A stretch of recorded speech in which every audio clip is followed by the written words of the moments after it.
ხო გადაუარეს ფეხქვეშ გათელეს დასკვნა, რომელიც იქნა წარმოდგენილი. არა მხოლოდ ქვეყნის შიგნით არსებულმა აგენტებმა და მესმის ახლა ამ ორგანიზაციის, ხო, თავშეკავებულები არიან და არ უნდათ ისევ ამ სიბინძურეში გაერთიანდნენ. კახაკალაძე ფიქრობს, რომ ქართულ ოცნებას გეგმები ოპოზიციის ზეწოლამ ჩაუშალა. ევთო ოდირი, რომელიც ოცნებამ არჩევნებზე დასაკვირვებლად გასულ კვირას მოიწვია, კობახიძეს უარით პასუხობს. წერილში, რომელიც ვენის შტაბ-ბინიდან გავრცელდა, წერია, რომ არჩევნებამდე ერთ თვეში მისიის დაკომპლექტება და არჩევნებზე სრულფასოვანი დაკვირვება შეუძლებელია. იცით რა, დაგეთანხმებით, რომ კარგი იქნებოდა, რომ საერთაშორისო დადამკვირვებლო მისიას უარი არ ეთქვა ჩამოსვლას.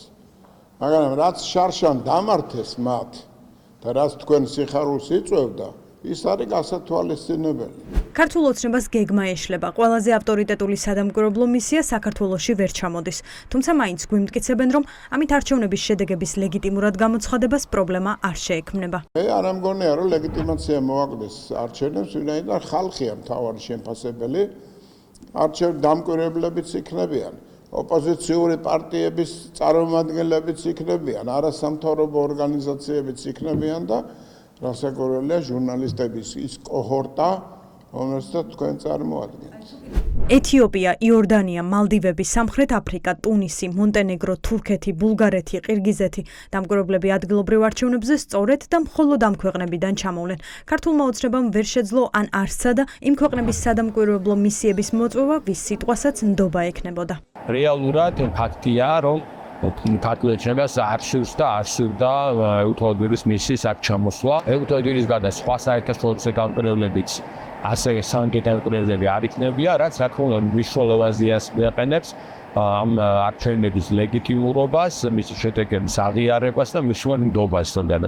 ქართულმა ოცნებამ დაარღვია ევთო ოდირის დამკვირვებლების მოწვევის წესი, მათ დააგვიანეს მოსაწვევის გაგზავნა, შესაბამისად მათ გაიმეორეს ზუსტად ლუკაშენკოს ხრიკი, რომელმაც იგივე გააკეთა, ვითომ დაპატიჟა 10 დღით ადრე, მაგრამ სინამდვილეში ეს ფსევდო დაპატიჟება მიზნად ისახავდა მხოლოდ საკუთარი მოსახლეობის მოტყუებას და ევთო ოდირზე გადაბრალებას. ანუ ეს არის ჩვეულებრივი ბელარუსული სცენარი, როდესაც დამკვირვებლებს სინამდვილეში არ ეპატიჟებიან, მაგრამ ცდილობენ პასუხისმგებლობის გადატანა. მოწვევა მოწვევისთვის. ოპოზიციაში ამბობენ, რომ ივანიშვილი ამჯერადაც პროპაგანდისტულ ხრიკს მიმართავს. პარტიებში თავიდანვე პროგნოზირებადი იყო, რომ ქართული ოცნება ამ ამბავს ანტიდასავლური რიტორიკისთვის გამოიყენებდა. რომ ნდომოდა რეალურად ქართულ ოცნებას ევთო ოდირის მისიის მოწვევა ჯერ კიდევ ივნისში არ იტყოდა უარს ამის შესახებ. ახლა ველოდებით იმას რისი პროგნოზიც გავაკეთეთ, კერძოდ ირაკლი კობახიძე და ქართული ოცნების სხვა მოლაპარაკე თავები დააბრალებენ ისევ ევთო ოდირს არ ჩამოსვლას და ისევ ანტიდასავლური რიტორიკის წახალისებით იქნებიან დაკავებულები.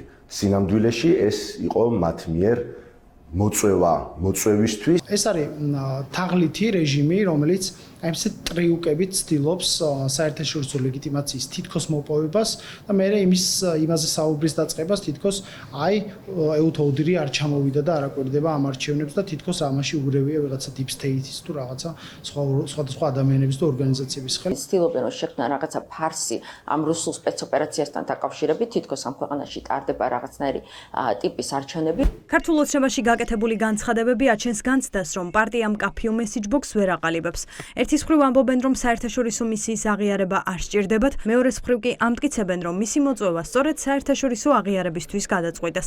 რატომ ახლა და არა რამდენიმე თვით ადრე? ნინო წილოსანმა კითხვაზე ასე გვიპასუხა. შეიძლებოდა თუ არა უფრო ადრე მოწვევა, რა თქმა უნდა, არა, რადგან ქართული ოცნების გარდა დადასტურებულად არ ქონდა არც ერთ სხვა პარტიას გაცხადებული მონაწილეობდა თუ არა და მარტო ქართული ოცნება იქნებოდა, რა თქმა უნდა, დამკვირვებლების მოწვევა უკვე გარკვეულწილად აზრსაც კარგავდა. რა თქმა უნდა, ჩვენ შევეჩვიეთ იმ მოსაზრებას, რომ თითქოს სხვების აღიარება და შეფასება გვჭირდება იმისთვის, რომ სწორად ჩატარებული პროცესი გვიღიარონ, თუმცა ჩვენთვის საარჩევნო პროცესის აღიარებას ახდენს ქართველი ხალხი. აქედან გამომდინარე არ ვფიქრობ, რომ საჭიროებდეთ რაღაცა განსაკუთრებულ სამაშველო რგოლებს გარედან. გამოდის, რომ ვერც საერთაშორისო და ვერც ადგილობრივი დამკვირვებლები პროცესს ვერ დააკვირდებიან. ეს პირველი შემთხვევა, როცა ევთო ოდირის მოწვევა არჩევნებზე დასაკვირვებლად ასე გაჭირდა. თვეებია ოცნება და მისი ლიდერები ამტკიცებდნენ, რომ მისიის საჭიროებას ვერ ხედავდნენ. ყველაფერი მოულოდნელად მას შემდეგ შეიცვალა, რაც რეგისტრაციის ვადა ამოიწურა.